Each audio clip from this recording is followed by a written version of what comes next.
교육 분야 국정과제 또 하나 짚어보겠습니다. 초등 전일제 학교, 늘봄 학교라고도 하죠. 저녁 8시까지 학교에서 아이들을 돌봐주겠다는 건데 얼마나 알차게 시간을 보낼 수 있을지, 그럴 만한 공간과 인력은 있는 건지 우려도 나오고 있는데요. 전문가와 자세히 짚어보겠습니다. 정재훈 서울여대 교수 함께합니다. 어서 오세요. 안녕하세요. 예, 이 당장 다음 달 이 5개 시도에서 시범 운영이 됩니다. 네. 이 한국형 전일제 학교죠. 네. 늘봄 학교는 기존의 초등 돌봄 시스템과는 어떤 점이 다른 걸까요? 늘봄학교는 이제 돌봄에다가 더해서 교육을 합친, 그러니까 결국 돌봄과 교육의 어떤 융합이다. 뭐 이제 일단은 이렇게 볼 수 있을 것 같습니다. 네.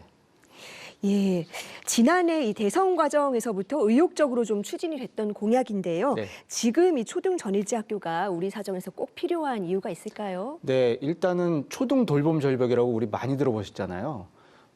이제 학교를 들어가기 전까지는 그래도 유치원이나 어린이집 오후까지 보낼 때가 있었는데 갑자기 초등학교 입학과 더불어 이제 갈 곳이 없어지는 거죠, 결국은. 그런 어떤 초등 돌봄 절벽 문제를 초등학교의 오후 프로그램 확대를 통해서 이제 해소한다. 이런 측면이 있을 수가 있겠죠. 결국은 부모의 일가정 양립, 특히 엄마들의 일가정 양립을 좀 촉진시킨다. 이런 차원이 있을 수가 있을 것 같고요. 교육 격차 문제도 굉장히 심각하죠, 사실. 뭐 부모의 지불 능력에 따라서 이제 교육 격차가 난다든지 이주 배경 자녀들, 다문화 가정 자녀들 이런 문제들도 있고. 그리고 대부분의 부모들이 굉장히 이제 학비 부담 때문에 교육비 부담 때문에 굉장히 힘들어하시잖아요. 그렇습니다. 사교육비 특히. 네. 예, 이제 이런 사교육비 부담 해소에도 좀 도움이 되지 않을까, 뭐 이렇게 볼 수 있을 것 같습니다.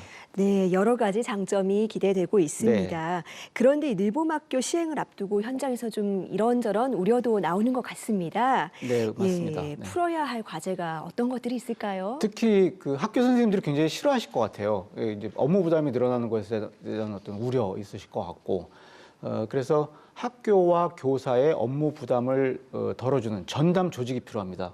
교육부에서 발표한 대로 이제 늘봄학교 지원센터라고 하죠. 이거를 확대를 하고 좀 예산과 이제 인력을 좀 이제 지원 확대하는 이제 이런 어떤 조치가 있어야 되지 않을까, 그렇게 생각해 볼 수 있을 것 같습니다.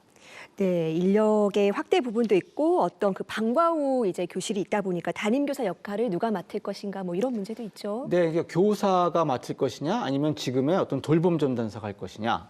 네, 이제 이런 문제를 좀 이제 역할 분담 문제를 좀 확실히 해야 될 것 같고, 또 방과 후 학교 강사 선생님들이 어쨌든 이제 오후 프로그램을 많이 맡으실 텐데 지금은 사실 뭐 각 분야의 전공 분야 자격증만 있으면 되거든요. 그런데 이런 이제 늘봄학교 체제가 시작이 되면은 늘봄학교에서 일을 하는 어떤 전문가로서 어떤 추가 자격증 문제도 있어야 될 것 같고, 여러 가지 또 이제 자격증 유지를 위한 어떤 보수 교육 문제라든지 여러 가지 이제 그런 것들에 대한 어떤 논의가 이루어져야 될 것 같고, 시범 사업을 통해서 이런 점들을 좀 짚어갈 필요가 있다고 생각을 합니다. 네, 어떤 뭐 인력의 지원 부분과 함께 인프라에 대한 확대도 필요하다는 말씀이셨습니다. 네. 그렇다면 이 다른 나라에서는 초등 돌봄 시스템을 어떻게 운영하고 있을까요? 우리나라하고 유사하게 그 저출산 문제를 겪었던 독일 같은 경우에 2000년대 이후에 이 전일제 학교다 해가지고 이제 초등 돌봄 체계를 이제 확대를 했죠. 그러니까 이 사회적 돌봄 체계를 우리가 생각해보면 사회적 돌봄 체계 이퀄 영유아 대상 킨더가르텐 유치원이나 어린이집 더하기 이제 초등 전일제 학교, 이제 이렇게 보면 사회적 돌봄 체계가 완성이 되는데, 독일도 이제 초등 전일제 초등 돌봄 절벽 문제가 있었던 거죠. 그래서 2000년대 이후에 확대를 했고, 초등학교 같은 경우에 학교 수 기준으로 한 71% 정도가 이제 전일제 학교가 지금 됐습니다. 처음에는 뭐 10%도 안 됐는데 처음 시작할 때는 이제 그런 변화가 있었고, 이제 2026년부터 입학하는 학생들은 초등학교에 전일제 학교 자리에 대한 법적 권리를 갖는 어떤 그런 변화도 있습니다. 그래서 2029년이 되면은 독일의 모든 초등학생들은 본인들이 원한다면 이 전일제 학교 자리를 얻을 수 있는 이제 그런 변화도 이제 있는 거죠. 그러면 이제 주 5일 하루 8시간, 그리고 방학 중에도 최대 이제 4주 이제 이 정도로 이제 전일제 학교 서비스를 이용할 수 있는 이제 그런 변화가 독일에서 있게 되는 거죠. 예, 지금 조금 전 뭐 화면에 그래픽도 나왔지만 독일에서는 앞으로도 계속 이 전일제 학교를 확대할 구상인 것 같습니다. 네, 그러니까 이제 뭐 법적인 어떤 이제 그 권리, 학부모와 아동 차원에서는 국가 차원에서는 법적인 어떤 의무 이걸 전일제 자리를 꼭 마련해 줘야 되는 이제 그런 게 됐기 때문에 물론 이제 원하는 이제 부모와 아동을 대상으로 하는 거지만 이제 굉장히 이제 자리를 잡아갔다 뭐 이렇게 볼 수 있을 것 같습니다. 네, 이를 통해서 좀 기대되는 효과는 어떤 것들이 있을까요? 이제 뭐 전일제 학교 같은 경우에 우리나라에 만약에 도입이 됐을 때 확대가 됐을 때 일단 초등 돌봄 절벽 해소를 통한 부모의 경력 단절 예방 이런 것들이 있을 수가 있고 이런 부모들이 사실은 경력 단절 예방하고 계속 일하게 되면은 직장에서는 어떻게 보면 또 양질의 노동력이거든요. 그러면 이제 그걸 바탕으로 해서 또 이제 기업이 또 성장할 수 있고 아이들은 부모의 사회 경제적 지위와 관계없이 어렸을 때부터 특히 오후 시간에 특히 저소득층이나 이제 부모가 이제 어떤 방치된 경우가 있잖아요.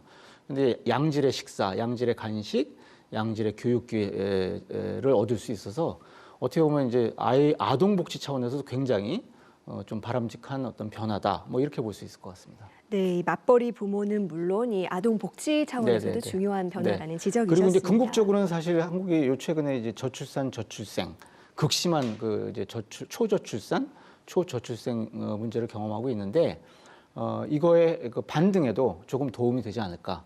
뭐 이렇게 한번 예상을 해볼 수 있겠죠. 예, 네. 바람직한 변화를 한번 네네네. 기대해 보겠습니다. 네네네.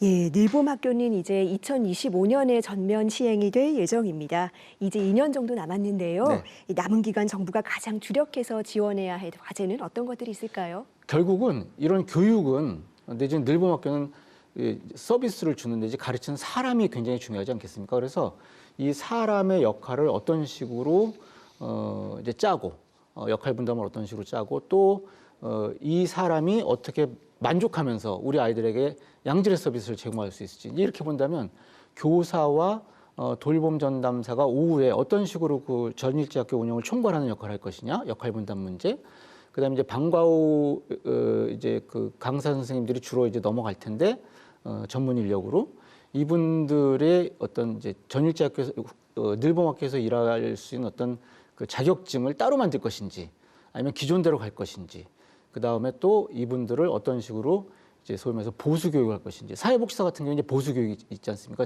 다른 전문직에도 그래서 이런 보수 교육을 어떤 식으로 이제 유지를 해서 결국 이제 이제 전문성을 유지할 것인지 여러 가지 이제 그런 문제들이 있을 것 같습니다. 그리고 이런 문제들을 차차 해결하려면 사실은 예산과 인력이 특히 이제 돈이 굉장히 많이 들어갑니다. 그렇습니다. 예, 우리 사회가 이제 지불할 수 있는 어떤 그런 준비가 되어 있어야 할 걸로 봅니다. 네. 네, 이 세심한 후속 정책과 함께 일과 가정의 양립을 위한 다양한 제도 개선도 이루어지기를 기대하겠습니다. 네, 네. 오늘 말씀 잘 들었습니다. 네, 감사합니다.